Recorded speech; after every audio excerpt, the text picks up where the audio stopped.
नमस्कार दोस्तों, I hope आप सब लोग बहुत ही अच्छे होंगे। आज मैं जितिया व्रत के नहाए खाए का खाना बना रही हूँ। नहाए खाए का मतलब होता है कि व्रत से पहले हम नहाकर खाना खाते हैं और इस दिन स्पेशली कुछ चीज़ें बनाई जाती हैं, जैसे कि नोनी का साग और झिगनी की सब्जी। ये झिगनी तोरी की फैमिली का होता है और मरुआ की रोटी। इस दिन गेहूं की रोटी बिल्कुल भी नहीं खाई जाती है।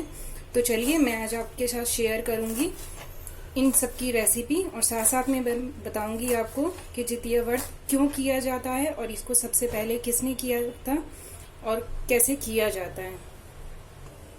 इस वीडियो को प्लीज आप पूरा देखिए। जितिया का व्रत कोई भी माँ अपने बच्चों के लिए करती है, पर कथाओं में आपने सुना होगा कि हमेशा बेटा ही लिखा होता है, क्योंकि पहले मेल डोमिनेटिंग फैमिलीज होती थी। तो चलिए आगे हम खाना बनाते बनाते मैं आपको सारी कहानी सुनाती हूँ इसकी। नोनी का साग आप किसी भी सब्जी के साथ बना सकते हैं, गोभी, बैगन, सीताफल, कद्दू। मैं इसको बैगन के साथ बनाऊंगी, बहुत ही अच्छा टेस्ट आता है।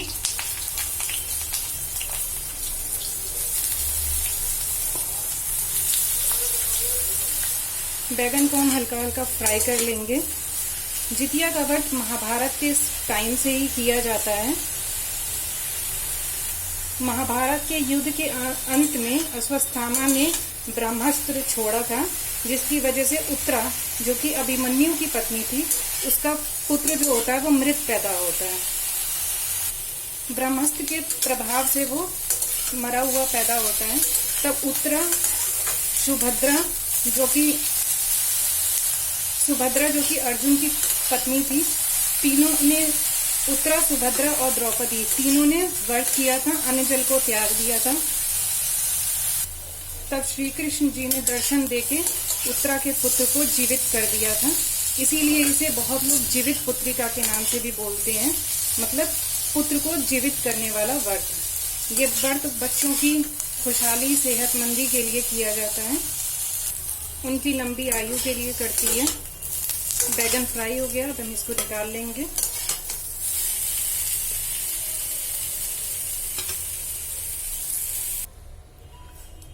अब सब्जी बनाने के लिए हमने लिया है तेल।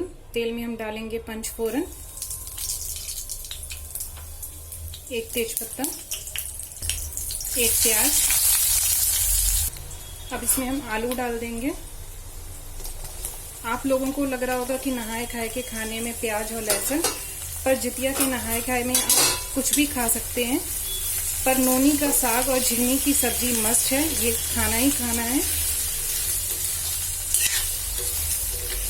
अब इसको हम बहुत ही अच्छी तरीके से फ्राई कर लेंगे।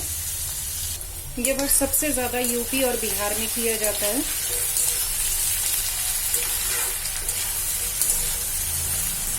आलू फ्राई हो गए हैं। अब इसमें हम डाल देंगे जिंजर गार्लिक पेस्ट। इसे 1 मिनट तक भून लेंगे। अब इसमें हम डाल देंगे बेसिक मसाले, हल्दी पाउडर, मिर्ची पाउडर और धनिया पाउडर।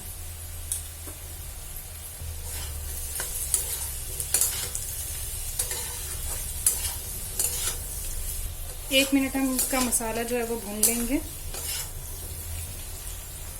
अब इसमें हम डालेंगे नोनी का साग। नोनी के साग में कैल्शियम और आयरन बहुत ही ज्यादा होता है, इसीलिए इसे खाया जाता है, ताकि आप व्रत के दिन व्रत अच्छे से कर पाएं और आपको वीकनेस ना हो। अगर आप बैगन को नहीं डालना चाहते हैं तो आप इस तरीके से भी बना सकते हैं, बहुत ही टेस्टी बनता है। अब इसमें हम ऐड कर देंगे बैगन।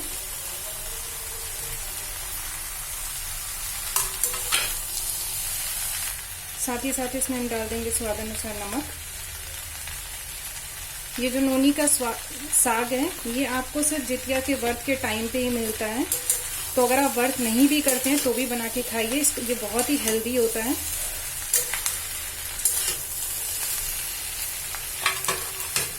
अब बस इसको हमें ढककर 2 से 3 मिनट पकाना है।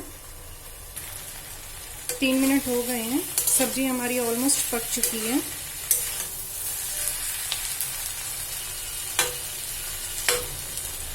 अब इसमें हम मिलाएंगे गरम मसाला थोड़ा सा, बस इसको करेंगे मिक्स। 1 मिनट के लिए हमने इसे और पका लिया था और ये तैयार है। आप इसको एक ट्राई दे सकते हैं। अब हम झुगनी की सब्जी बनाएंगे। आप इसको क्या बोलते हैं मुझे कमेंट सेक्शन में बताइए। ये थोड़ा सा ऊपर से हार्ड होता है तो इसीलिए हम इसको थोड़ा थोड़ा पील कर लेंगे इस तरीके से। इस दिन यूपी और बिहार में काफी जगहों पर चील और सियारिन की कथा भी सुनाई जाती है व्रत के दिन। हल्का हल्का मैंने इसे छील लिया। अब इसे हम धोकर काट लेंगे। देखिए इस तरह से काट लिया है। अब चलिए बनाते हैं। इसके लिए मैंने एक पैन में तेल गरम कर लिया। अब इसमें डालेंगे जीरा। जितना आप जीरा डालें उसका आधा डालें राई, काली सरसों और थोड़ी सी सौंफ। अब इसमें हम ऐड करेंगे बारीक कटा अदरक, लहसुन और हरी मिर्च।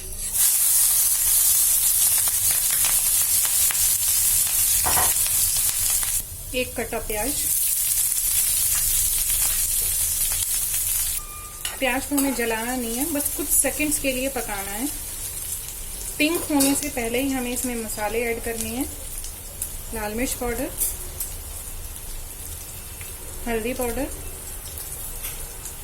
और धनिया पाउडर।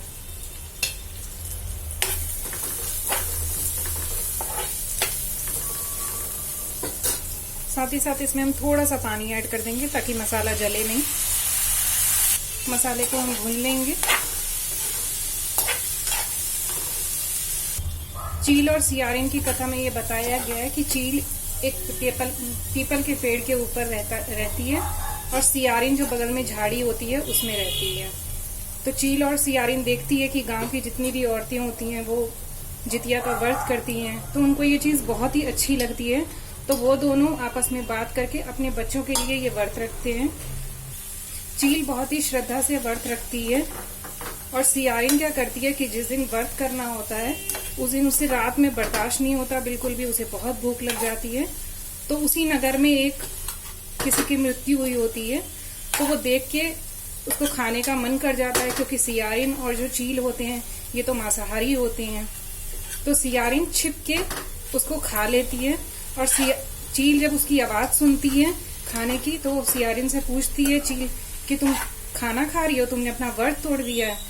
तो वो बहुत ही गुस्सा करती है चील पे। तो सियारिन सारी बात बताती है कि मुझे भूख लगी थी और मैं बर्दाश्त नहीं कर पाई, इसीलिए मैंने खा लिया। अब इसमें हम नमक डाल देंगे। इसी बात पर चील और सियारिन का बहुत बड़ा झगड़ा हो जाता है। फिर इस तरीके से चील और सियारिन अगला जन्म लेती हैं और इस जन्म में चील और सियारिन जो होती हैं दोनों वो बहनों का रूप लेती हैं। दोनों सगी बहनों में जन्म लेती हैं। दोनों बड़े होते हैं, उनकी शादी होती है। एक राजा के 2 बेटे होते हैं, उन्हीं दोनों से इन दोनों की शादी हुई होती है, जिसमें चील जो होती है वो छोटी बहन बनती है और सियारिन बड़ी बहन। इसमें हमने प्याज को कच्चा रखा है। इसी प्याज के पानी में ये सब्जी जो है वो पक जाएगी। चील जो कि छोटी बहन होती है अगले जन्म में उसके बच्चे होते हैं और वो बहुत ही अपने परिवार के साथ बहुत ही खुश से रह रही होती है। सियारिन जो होती है वो बड़ी बहन होती है और उसके जितने भी बच्चे पैदा होते हैं वो सारे मरे हुए होते हैं। सियारिन जिसने पिछले जन्म में अपना व्रत तोड़ दिया होता है। इसी वजह से सियारिन जो है वो चील से बहुत ही जलने लगती है। तो वो क्या करती है कि चील के 7 पुत्र होते हैं, 7 बेटे होते हैं। तो वो क्या करती है सियारिन कि उसके 7 बेटों का गला काट के 7 घड़े में भर के नौकर के हाथ से चील के घर भिजवा देती है। उस दिन चील ने जितिया का ही व्रत किया होता है। वो पूजा पे से उठती है, उसको कुछ पता नहीं होता कि क्या मेरी बहन ने किया है। और व्रत करके उठने के बाद पूजा करने के बाद वो जो जल होता है पूजा के दौरान जो वो यूज करती है वो 7 घड़ों पर छिड़क देती है, जिससे उसके 7 पुत्र जीवित हो उठते हैं। दूसरी तरफ सियारिन जो है वो इंतजार में रहती है कि चील के घर से तो रोने की आवाज नहीं आ रही है। फिर बाद में वो देखती है कि उसके 7 पुत्र तो जिंदा घर में खेल रहे हैं। तो वो सियारिन जो होती है वो चील के घर जाती है। और उसी वक्त क्या होता है कि जो भगवान प्रकट हो जाते हैं और सियारिन को उसकी सारी बातें बताते हैं कि तुमने ऐसा ऐसा पिछले जन्म में किया था, इसीलिए तुम्हारा इस जन्म में जितने भी बच्चे होते हैं वो सारे मरे हुए पैदा होते हैं। सियारिन बहुत ही रोती है, बहुत ही अफसोस करती है और ऐसा करते करते वो अपने प्राण त्याग देती है। तब चील जो होती है उसकी छोटी बहन, वो भगवान से वर मांगती है कि जितिया का व्रत जो भी करेगा उसके बेटे की उम्र जो होगी वो लंबी होगी। और भगवान उसको ऐसा वरदान देते हैं। इसीलिए कहा जाता है कि अगर जो भी इस व्रत को करता है उसके बच्चे की उम्र जो होती है वो लंबी हो जाती है। और शायद इसीलिए जितिया एक ऐसा व्रत है जिसके नहाए खाए के दिन मछली, कोई भी मांस आप खा सकते हैं, क्योंकि अगर सियारिन ने पहले से ही बहुत ही अच्छी तरीके से भोजन कर लिया होता तो उसका व्रत जो है वो पूरा हो जाता। यही है चील और सियारिन की कथा। और ये व्रत जरूर लोग सुनते और सुनाते हैं जितिया के व्रत के दौरान। बातों में सब्जी सारी तैयार हो गई थी। आपने देखा था मैंने टमाटर ऐड किया था और जब सब्जी थोड़ी सी पक गई थी तो मैंने गरम मसाला और धनिया पत्ता ऐड कर दिया है। ये अब हमारी सब्जी तैयार हो गई है। ये है मरुए का आटा। जैसा कि मैंने आपको बताया है जितिया के व्रत में गेहूं का आटा नहीं खाते हैं आज के दिन नहाए खाए के। ये ग्लूटेन फ्री होता है, वो बहुत ही हेल्दी होता है। इसमें मैंने थोड़ा सा नमक ऐड किया है। अगर आप चाहें तो इसमें उबले हुए आलू भी ऐड कर सकते हैं ताकि ये अच्छे से बाइंड हो। और ये गुनगुना पानी है, इसमें हम इसको आटे को गूंथेंगे। देखिए इसको इस तरीके से गूंथा जाता है जैसे कि हम नॉर्मली मक्के की रोटी को बनाते हैं। जितिया व्रत का आज नहाए खाए है, कल व्रत करेंगे और परसों जो है वो पारण करेंगे। कई बार पारण सुबह सुबह होता है। पारण मतलब जिस दिन आप नमक नॉर्मल जो हम खाना खाते हैं वो खाते हैं। और कई बार शाम में भी होता है। एक फिक्स टाइमिंग होती है इसकी, उसी में ये पारण किया जाता है।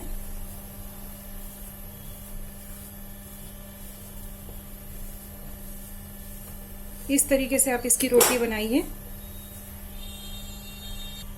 इस तरीके से आप हथेलियों के बीच में रख के इसको गोल गोल कर लीजिए, बिल्कुल वैसे ही जैसे मक्के की रोटी बनाते हैं।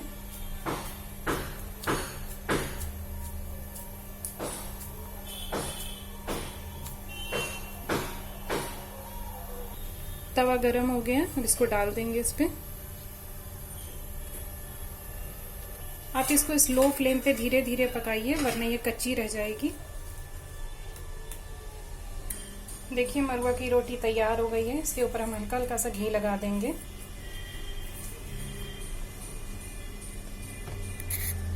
आपको व्रत से जुड़ी कहानी और नहाए खाए की ये थाली कैसी लगी मुझे कमेंट सेक्शन में ज़रूर बताइए। और अगर कथा में कोई गलती हो गई होगी तो प्लीज़ मुझे माफ़ कर दीजिएगा।